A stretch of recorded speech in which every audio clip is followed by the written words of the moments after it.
Grace is something that I find we give to others very easily, but find it very difficult to give to ourselves.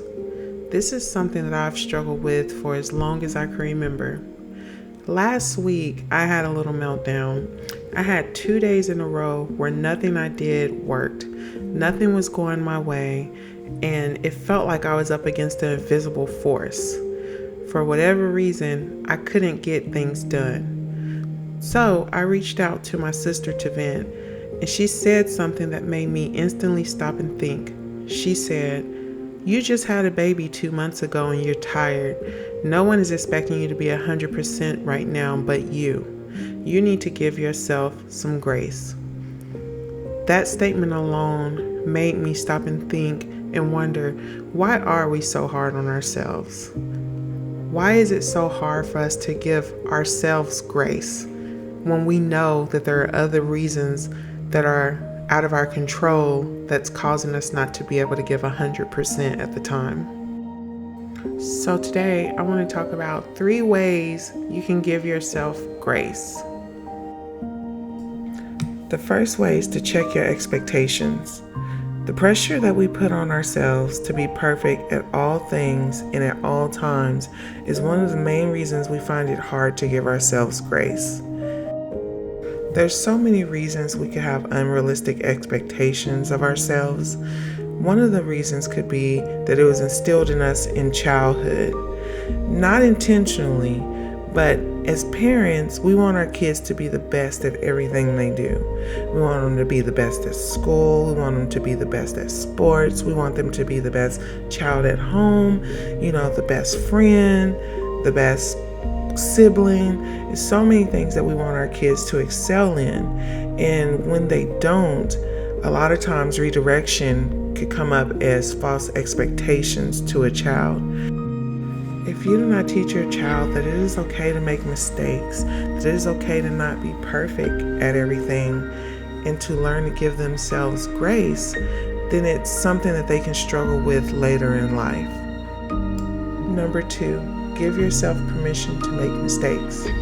It is okay to not be perfect at everything. We try so hard to reach perfection that we get nothing done.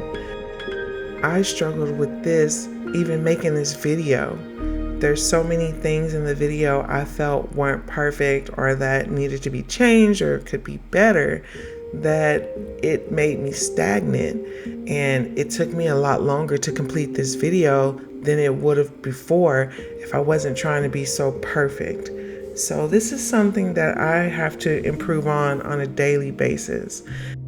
I think the old adage, practice makes perfect, should read, practice makes better.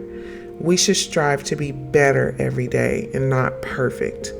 If we can strive to be 1% better today than we were yesterday, then we're making progress.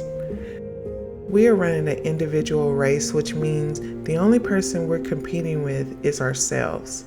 That gives us room to create our own realistic deadlines that allow us to get things accomplished. Last but not least, do one thing a day that you're proud of. Creating to-do lists is a great way to stay on track and get the important things done that must be done each day. However, creating to-do lists also limits us to the monotonous tasks and chores that we have on a day-to-day basis, and it does not leave room for us to do things that we enjoy or that we're proud of. When you're feeling pride or satisfaction within yourself, you're more positive and more likely to share that positivity with others around you, making you feel healthier, confident, and more successful. I hope there is something I said today that helps you in your life. I hope that you took away that you're not the only one that struggles with unrealistic expectations and not giving yourself grace. This is something that we have all struggled with at one point in our lives, and if you haven't, you will. So hopefully you can take these tips and apply them when necessary to your life. Thank you for watching, and if you found any of this content helpful, please like and subscribe to my channel. Thank you.